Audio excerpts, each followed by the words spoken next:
I got so much motherfucking design on right now. Break it down, bring it back, make it clap. I got 3 old thoughts, new block, wear that thing. Bitches on my line, and you know.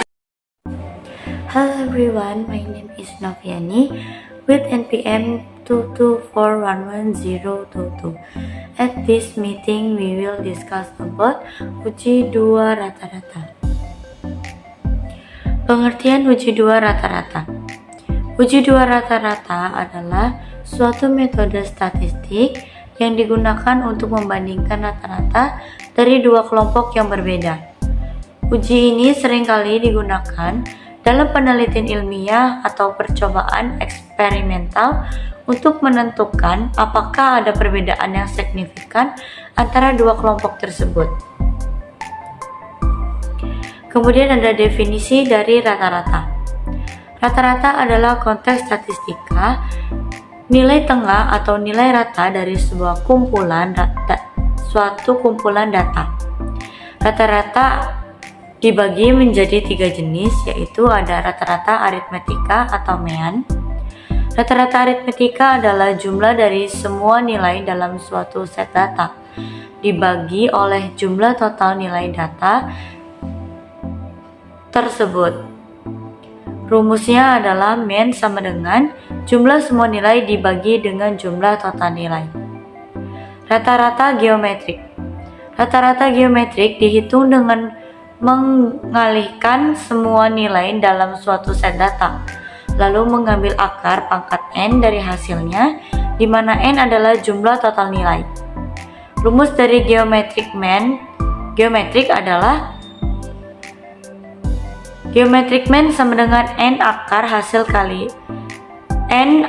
hasil perkalian semua nilai. Rata-rata harmonik. Rata-rata harmonik dihitung dengan membagi jumlah nilai dalam suatu set data dengan kebalikan dari setiap nilai, kemudian mengambil kebalikan nilai dari hasilnya.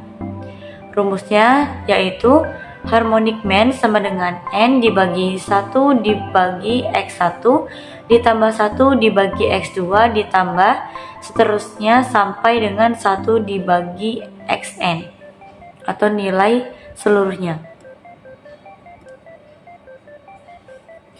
Nah, yang kemudian ada hipotesis nol dan alternatif. Hipotesis nol atau HO dan hipotesis alternatif atau HI adalah 2 pertanyaan yang diajukan dalam konteks uji statistik untuk menguji perbedaan atau hubungan antara 2 kelompok data atau variabel. Berikut adalah pengertian dari hipotesis nol dan alternatif. Yang pertama ada hipotesis nol atau H0. Hipotesis nol adalah pernyataan yang mengatakan tidak hanya efek atau perbedaan dalam populasi. Ini seringkali dirumuskan untuk mencerminkan status quo atau asumsi yang sudah ada. Simbol umumnya biasanya adalah H0. Hipotesis nol digunakan sebagai dasar perbandingan dengan hasil pengujian statistik untuk menentukan apakah terdapat bukti yang cukup untuk menolaknya.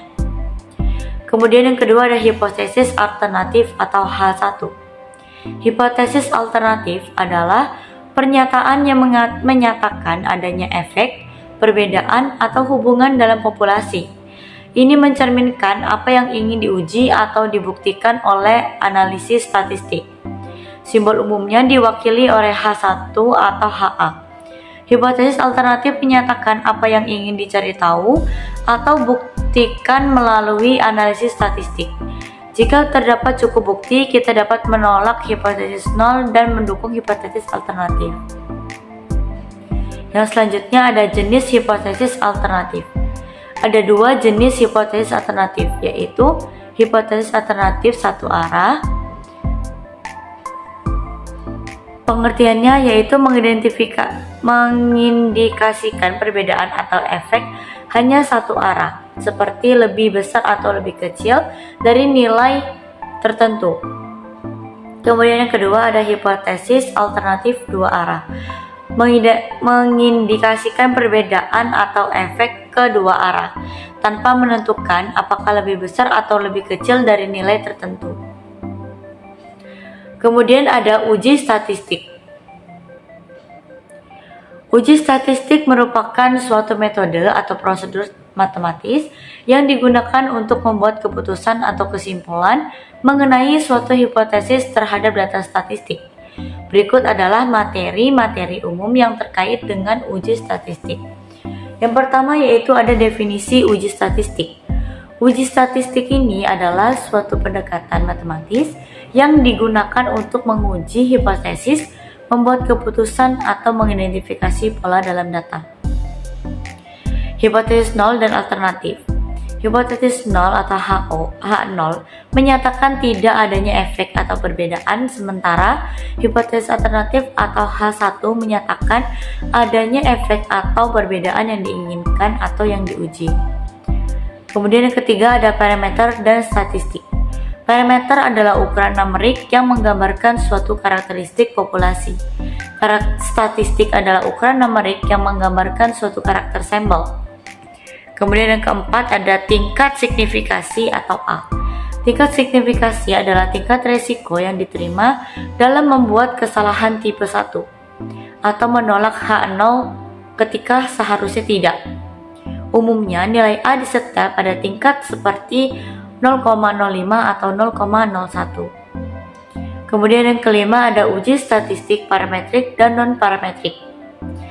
Uji statistik parametrik digunakan ketika asumsi distribusi tertentu dapat dipenuhi. Misalnya, uji t-students untuk rata-rata. Uji statistik non-parametrik digunakan ketika asumsi distribusi tidak dapat dipenuhi. Misalnya, uji Wilcoxon untuk data berpasangan. Kemudian yang keenam ada jenis-jenis uji statistik. Yang pertama ada uji t-students. Digunakan untuk membandingkan rata-rata antara dua kelompok. Kemudian ada uji ANOVA, yaitu digunakan untuk membandingkan rata-rata antara lebih dari dua kelompok. Kemudian ada uji chi-square, digunakan untuk menguji hubungan antara dua variabel kategori. Kemudian yang terakhir ada uji regresi, digunakan untuk mengukur hubungan antara dua variabel terkait. Selanjutnya kita akan membahas mengenai langkah-langkah uji dua rata-rata. Uji dua rata-rata adalah suatu metode statistik yang digunakan untuk membandingkan rata-rata dari dua kelompok yang berbeda. Berikut adalah langkah-langkah umum yang sering diterapkan dalam uji dua rata-rata. Yang pertama adalah penyusunan hipotesis. Hipotesis 0 atau H0 tidak ada perbedaan signifikan antara dua rata-rata. Hipotesis alternatif atau H1 terdapat perbedaan signifikan antara dua rata-rata. Kemudian yang kedua yaitu menentukan tingkat signifikasi atau A. Tingkat signifikasi menentukan seberapa tinggi tingkat kesalahan tipe 1 yang dapat diterima. Umumnya adalah 0,05 atau 0,01. Yang ketiga ada pilih jenis uji statistik. Pilihan jenis uji statistik tergantung pada karakteristik data dan asumsi yang memenuhi kondisi eksperimen. Contohnya uji t-students independent. Digunakan ketika sampel diambil dari dua kelompok yang berbeda. Kemudian uji t-students berpasangan digunakan ketika sampel diambil dari suatu kelompok dua kali atau berpasangan. Kemudian yang keempat adalah mengumpulkan dan memproses data. Ambil sampel dari masing-masing kelompok dan catat data yang relevan. Kemudian hitung rata-rata dan deviasi standar dari masing-masing kelompok tersebut. Kemudian yang kelima ada hitung nilai uji statistik. Sesuai dengan metode yang dipilih, misalnya tes-tes. Rumus t-student independent sama dengan T sama dengan X 1 dikurang X2 dibagi akar S21 per N1 ditambah S22 per N2. Rumus t-student berpasangan yaitu T sama dengan D dibagi dengan SD dikurang akar N. Tentukan daerah kritis atau nilai kritis. Menentukan daerah kritis berdasarkan tingkat signifikasi atau A, ada derajat kebebasan uji. Alternatif digunakan nilai krisis dan dari tabel distribusi test students. 7. Menentukan p-value. Hitung dari p-value untuk menentukan seberapa signifikan hasil uji statistik. P-value adalah probabilitas mendapatkan nilai uji statistik se-eksternal atau lebih ekstrim dari H0. Benar. 8. Membuat keputusan. Jika p-value kurang dari A, tolak hipotesis 0 atau H0 dan terima hipotesis alternatif atau H1. Jika p-value lebih dari A, maka gagal total hipotesis 0. Maka gagal tolak hipotesis 0.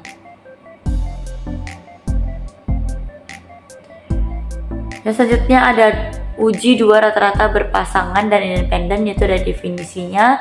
Contoh aplikasinya hipotesis, ada uji dua rata-rata independen.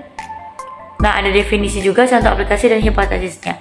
Bisa dibaca dan bisa kita pahami bersama-sama.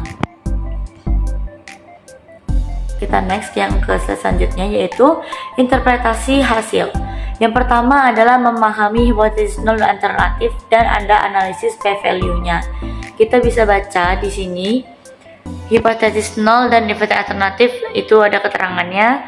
Kemudian p-value juga ada keterangannya. Kemudian ada keputusan berdasarkan p-value. Di sini ada jika p-value kurang dari P dikurang value kurang dari A. Kemudian jika p-value lebih dari P, value lebih dari A. Interval kepercayaan itu yang keempat, yaitu interval kepercayaan. Di sini melibatkan kisaran nilai yang mungkin untuk parameter tertentu. Nah, kemudian ada ukur efek, kemudian interpretasi kontekstual dan kesimpulan atau ringkasan dari hasilnya. Nah, mungkin itu saja yang dapat saya sampaikan. Maybe that will our material at today meeting. We will discuss the text material the next meeting. Bye bye. Thank you.